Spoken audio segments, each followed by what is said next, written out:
Hello and welcome back to my YouTube channel. My name is Maddie and these are all of the books that I read in July. July was a decent reading month. I feel like I've done better, but I've also done worse.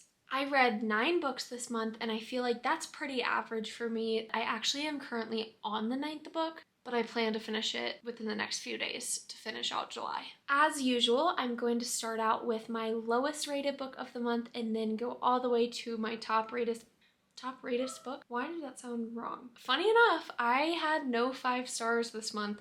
I feel like that's kind of rare. I usually always have like 1 5-star, but to have 0, I don't think has ever happened before. 3-star reads this month. The first one being Finley Donovan Jumps the Gun. This is the 3rd book in Elle Cosimano's series called Finley Donovan, and this is about Finley Donovan, who is a mother of 2 and kind of gets just like sucked into this whirlwind of a serial killer lifestyle. She doesn't really mean to. Basically hired to kill people. This book, I've given the others like 3.5, 4 stars. Like I loved the other 2. This one just did not live up to the other 2 books in the series to me. I would say this was more relationship heavy with a man in this series, and that it's kind of like their development. It's less of the murder mystery aspect like the other 2 books were. I give this book 3 stars. I like it. It's the 3rd in a series and I think it's the last one. If there's another one, I don't know if I'll read it. I love being in Finley's life. She's so funny. I always laugh at these books. It's just this one, the plot wasn't my favorite. The next 3-star read that I had is Ruthless Creatures, and I read this book in this vlog right here. I liked this book. I didn't love it. It was my first mafia romance, actually, my first mafia, and it's just a little cheesy to me. Like I just didn't quite like. I love the bad guys and like the villains in books. Like that's amazing. We all love the bad guys who end up being big softies, but this guy, I don't even remember his name, was cringy. Oh, I have the physical copy. I don't know why I'm okay.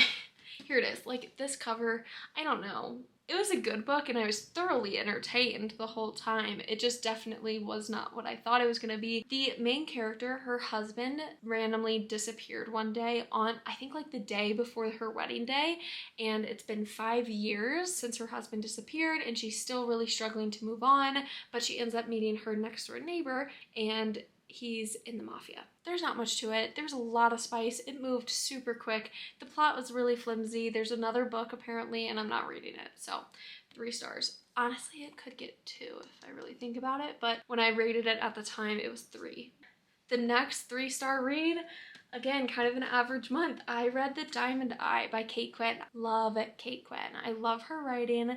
I read The Rose Code and The Alice Network from her. So this is my 3rd book, and I do plan to read one more that I own. It's called The Huntress, I believe. This book is about a Russian sniper in World War II. So she was fighting against the Nazis, and her nickname was Lady Death during World War II, and this is based off true events and true stories. The author's note at the end too, I love reading the author's notes and like how the author why she was inspired to write about Mila, and depicting Mila's story in a way that we as readers kind of see her mental side of things. So we see her being this ruthless sniper on the battlefield, but we also see her having a son and loving him, and we see the softer sides of it. So it's just another good example of like women during the war, and I thoroughly enjoyed the book. Her story was a little bit slow, but I thought the end was pretty rushed because there is like a conflict at the end that happens, and I was just a little like confused the whole time during that part. Like I was understanding it, the way that it was told I didn't love. Moving on to 3.5, not much higher. Love Theoretically by Ali Hazelwood.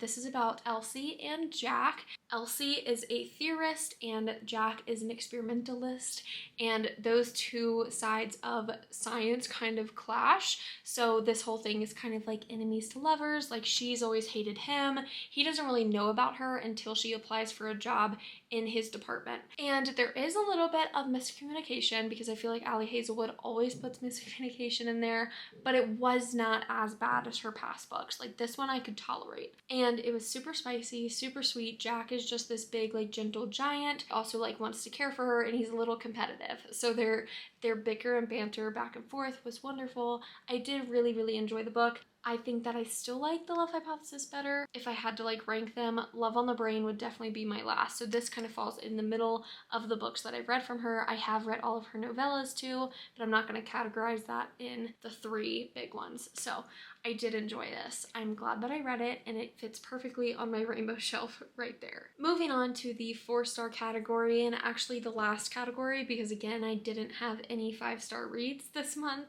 but I do have a lot of 4 stars, so let's talk about those. The first book that I gave 4 stars was Until I Get You, which I also read in this vlog right here, so you guys can go watch that. Until I Get You is a dark hockey romance. I thought that some of the plot was a little messy because of the conflict that was going on, and like, trigger warning, there's some stalker shit going on. It was a little predictable. I wasn't bothered that I knew the outcome because the plot was so much more than just the little stalker element. This book is about Lachlan and Layla. Lachlan plays hockey for college that they both go to, and Layla is this really grumpy female character who I actually really liked. Her sarcasm and wit, so good. Like, I actually laughed a lot at her dark humor. I thought that she was great. She definitely has some things to work through. She definitely should have been in therapy before this book even started. And things move very quickly. So within like 3 weeks, they're like head over heels in love with each other. Then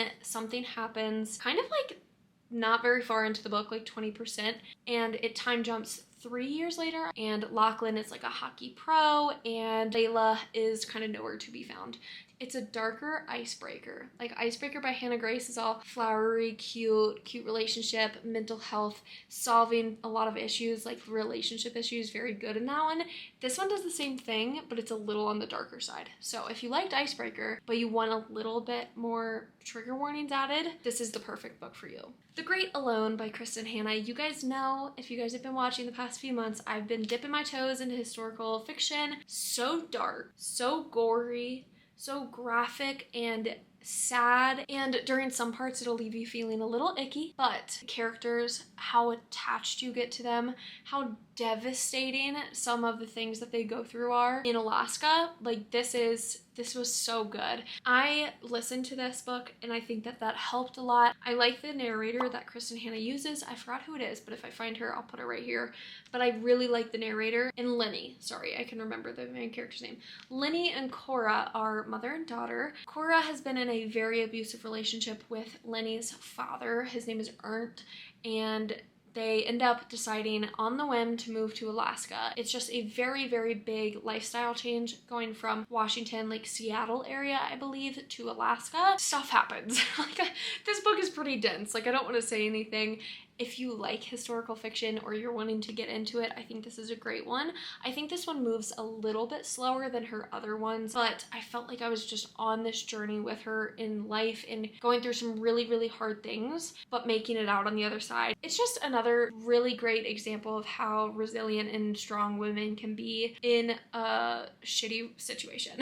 2 more books. I don't have the other physical ones, so we're going to talk about this one first. Yours Truly by Abby Jimenez. This was my first Abby Jimenez book, and I didn't know it was part of a series until I finished it when I went on Goodreads, so forgive me, but I will read the other one. I think that was the Ever After playlist, Happy Ever, I don't know.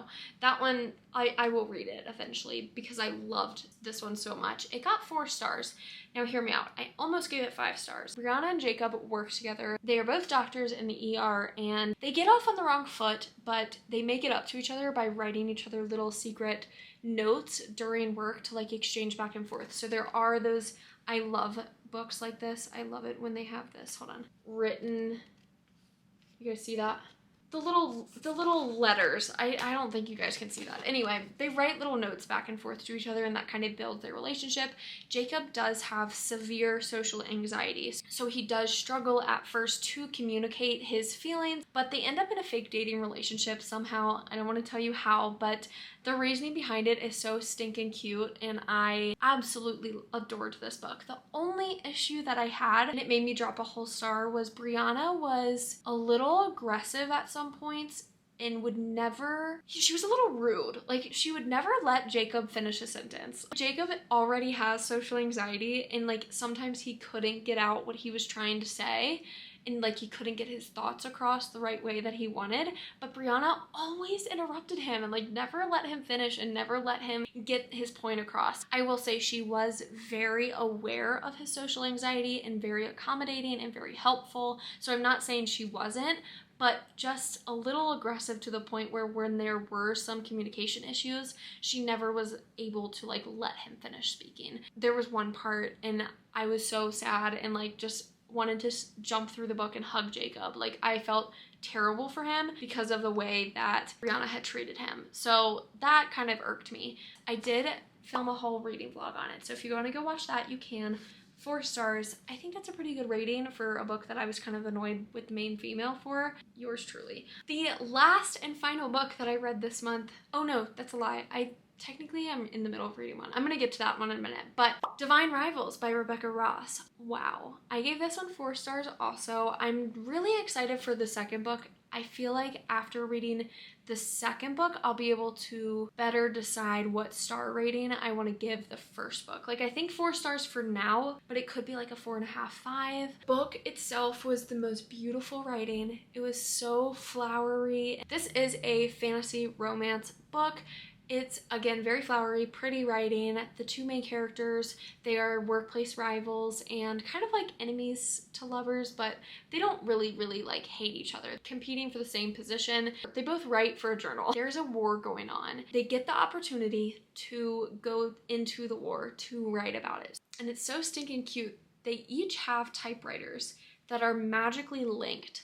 So our main character, Iris, ends up typing on this typewriter one day. She wrote a letter to her brother who was in the war. She like leaves it on the floor one day and it disappears. And Rowan, who has the other typewriter, it like lands on his floor. He picks it up and reads it and then begins typing her back.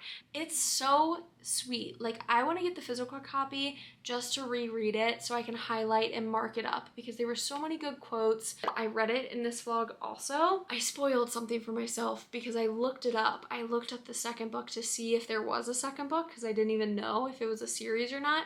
And I read the synopsis of the second book, which spoiled the end of the first book. So don't do that.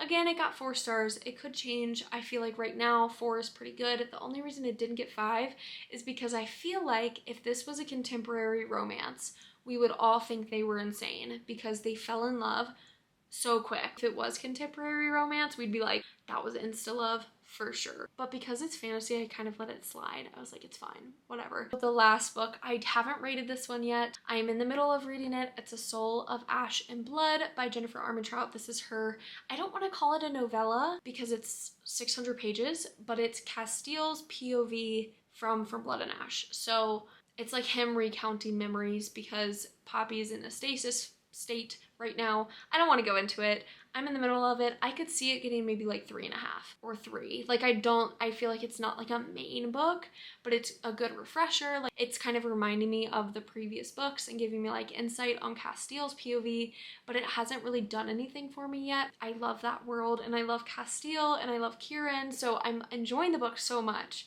But it's not like the main book. Like it's really just recounting the past 3 books. So if you want to see my review, please go look in the description down below. My Goodreads link is there. You can follow me on there and you guys can see the books in like real time and like what I'm reading and what I'm rating it. That is it for July. I did feel like I had a good reading month, but I had a good time. Like I didn't have a bad time this month. I feel like I'm just missing out. I didn't get a 5-star, which is just weird. I feel like I always get at least 1. We're on the hunt now for a 5-star read, so please comment down below if you've had any 5-star reads recently, so maybe I can try them out. Thank you guys for tuning in, and I will see you guys in the next video.